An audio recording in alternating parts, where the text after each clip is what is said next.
आज पूरा देश जो है 77वां गणतंत्र दिवस मना रहा है। इस खास अवसर पर हम सभी को बधाई, पूरे देश को बधाई और हार्दिक शुभकामनाएं। खैर, हम जरा आज इस पूरे माहौल के बीच में, इस खुशी के माहौल में एक सियासी बातचीत भी करते हैं। दरअसल आज जो सत्ताधारी दल है, चाहे वो उत्तर प्रदेश में हो या देश के कई प्रदेशों में या केंद्र में, अपने आप को सनातन हिंदुत्व का बहुत बड़ा जो है झंडा बरदार बताता रहता है और उसके वास्तविक चेहरे को लेकर के इस समय बहुत सारे सवाल उठ रहे हैं। कई बड़ी घटनाएं हो रही हैं उत्तर प्रदेश के अंदर। जिस तरीके की कहानी हुई, अभी हमने देखा कि पिछले दिनों जब उत्तर प्रदेश के स्थापना दिवस के कार्यक्रम के चलते, मतलब उत्तर प्रदेश दिवस में जो कार्यक्रम चल रहा था, 3 दिन का कार्यक्रम, अमित शाह साहब आए, उसमें आनंदीबेन पटेल बाकायदा राज्यपाल का जो है एडवर्टीजमेंट में नाम था, लेकिन वो कहीं उस पूरे अमित शाह के दौरान कहीं दिखी नहीं। अमित शाह के मंच पर वो नहीं गई। तो ये सारी चीजें देख रहे थे। दूसरी तरफ शंकराचार्य स्वामी अभिमुक्तेश्वरानंद को लेकर के प्रयागराज से हम लगातार घटनाएं देख रहे हैं। वहां परिस्थिति बड़ी विकट होती चली जा रही है। राजनीति के लिहाज से अगर हम देखें तो वो परिस्थिति बड़ी अजीब बनती जा रही है। एक तरफ उत्तर प्रदेश के मुख्यमंत्री योगी आदित्यनाथ जो है बिना नाम लिए कालनेमी बता देते हैं शंकराचार्य को, धर्म को लेकर के उनको नुकसानदायक बता देते हैं। दूसरी तरफ जो उनके डिप्टी सीएम है वो उनकी तारीफ करते हैं। उनसे मिलने जाने की बात भी उनके सामने आ रही थी। फिर हालांकि अभी तो उन्होंने बता दिया है कि जब हमसे पार्टी कहेगी तब मिलने हम जाएंगे।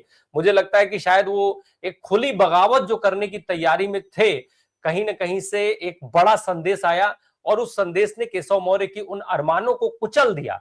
केशव मौर्य के अरमान हम सब जानते हैं कैसे 2017 में जब भाजपा जीती, प्रदेश अध्यक्ष थे, फिर वो उनको लग रहा था कि मैं मुख्यमंत्री बनूंगा, नेम प्लेट तक तैयार हो गई थी, लेकिन वो बन नहीं पाए।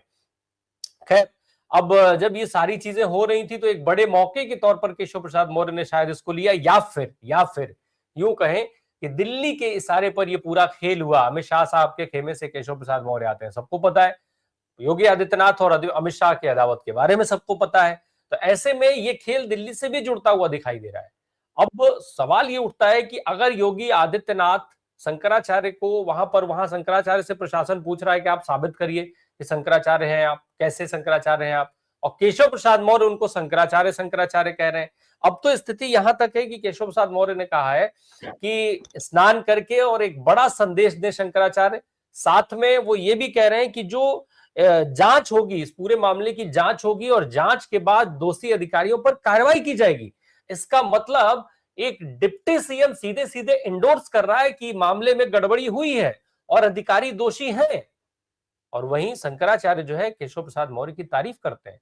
वो कहते हैं कि केशव प्रसाद मौर्य समझदार हैं, उनको सीएम होना चाहिए, और जो अकड़ में जिद करके कुर्सी पर बैठे हुए हैं उनको मुख्यमंत्री नहीं होना चाहिए। अब तो इसके आगे भी बयान दे चुके हैं अभिमुक्तेश्वरानंद। वो तो कह रहे हैं कि भाई मठ और मुख्यमंत्री का काम एक साथ नहीं चलता, उनको मठ का काम किसी को कार्यवाहक बना करके कर देना चाहिए था, इसीलिए, और ये सब उसको अन्याय और ये सब भी बताने लग गए। तो यहां तक परिस्थिति भयावह हो चुकी है। खैर, हम समझेंगे ये पूरी बातचीत कितनी अहम है। चर्चा की तरफ चलते हैं। हमारे साथ डॉक्टर संदीप हैं, अखिल स्वामी सर हैं, प्रबल जी हैं, राजेंद्र सर हैं। आप सबका बहुत स्वागत। डॉक्टर संदीप, ये जो पूरी परिस्थिति दिख रही है, क्या जितनी सामान्य दिख रही है उतनी सामान्य है? क्योंकि अमित शाह साहब यहाँ पर आते हैं, योगी आदित्यनाथ और पंकज चौधरी के साथ एक गाड़ी में बैठ करके जाते हैं, फिर केशव प्रसाद मौर्य का इस तरीके का खुला बयान आना, योगी आदित्यनाथ शंकराचार्य से किनारा कर रहे हैं और केशव प्रसाद मौर्य शंकराचार्य को बतौर शंकराचार्य इंडोर्स कर रहे हैं, जांच करा करके दोषियों पर कार्रवाई की बात कह रहे हैं।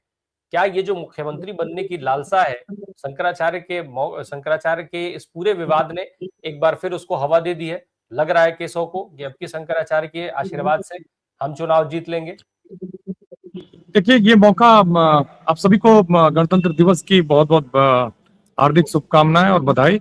राम प्रकाश जी, ये मौका खुद योगी आदित्यनाथ ने दिया है, क्योंकि ये देखिए बेसिकली क्या है कि आपको कोई भी उकसाए, आपको उस तरह से रिएक्ट करने की जरूरत नहीं है। तो ये जो एक राजनीतिक उदंडता का एग्जाम्पल दिया है। देखिए, अभिमुक्तेश्वरानंद ये मतलब शंकराचार्य हैं, उनसे सर्टिफिकेट मांगा जा रहा है कि आप शंकराचार्य हैं, आप सिद्ध करिए। कल एक ट्वीट वायरल हो रहा था जिसमें वो कुछ साल पहले, शायद जब ये योगी मुख्यमंत्री नहीं थे उत्तर प्रदेश के, या थे, वो मैं कंफर्म नहीं कर सकता, उस ट्वीट की कईयर मैंने नहीं देखा, लेकिन पुराना ट्वीट था। ये गोरक्ष पीठ गए थे अविमुक्तेश्वरानंद, और ट्वीट से हैंडल किया गया है उस पीठ के कि शंकराचार्य आए और उन्होंने यहाँ पूजा अर्चना की। एक जगह आप उनको शंकराचार्य मान रहे हो और दूसरी जगह आप उनसे सर्टिफिकेट मांग रहे हो। जो उदंडता की गई, धक्का मुक्की, मारपीट और तमाम तरह का ये सब जो मामला है ना, ये गुंडागर्दी की तरफ से मैंने इशारा करता है। कुछ लोग जो इनके गए वहां जाके और तमाम तरह की उदंडता की, इनकी जो बेसिकली इनकी जो पॉलिटिक्स है यही गुंडागर्दी की है। और ये गुंडागर्दी, उदंडता मैंने एक तरह का जाहिलपना है ये। रही बात केशव मौर्य की, तो केशव मौर्य की तो राजनीतिक जो आधार है उनका वो खिसक चुका है। और वो मतलब ये डबल इंजन टकरा रहे हैं उत्तर प्रदेश में, इसमें कोई दो राय नहीं है। रही बात ये जो केशव मौर्य जी का, केशव मौर्य जब तक अपने को खुद असर्ट नहीं करते हैं, उनकी कहीं कोई राजनीतिक मतलब जो महत्वाकांक्षा तो बहुत कुछ हो सकती है, व्यक्ति में बहुत महत्वाकांक्षाएं होती हैं जिनमें कोई राजनीतिक विजन स्पष्ट नहीं होती है।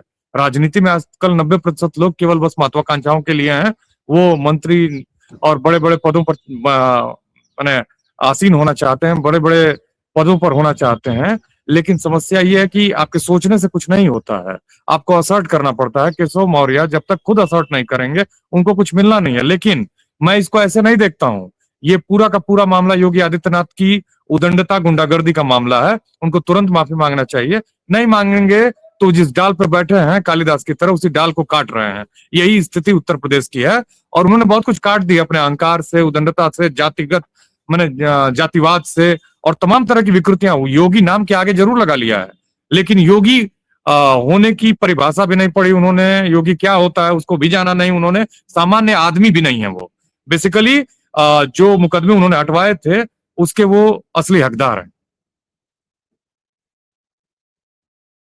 मुकदमे हटवाए हकदार है वहां तक तो ठीक है। डॉक्टर संदीप, एक चीज और समझा दें जरा, जो ये पूरी स्थिति है अविमुक्तेश्वरानंद से इस विवाद के चलते, क्या योगी आदित्यनाथ और केशव प्रसाद मौर्य के बीच जो दिक्कत रहती है उसका फायदा अमित शाह साहब उठाने की कोशिश कर रहे हैं? जिस तरीके से चर्चाएं शुरू हुई है, माना जाए कि शाह साहब भी इसको हवा दे सकते हैं, उनके लिए भी एक अवसर है। बिल्कुल अवसर है।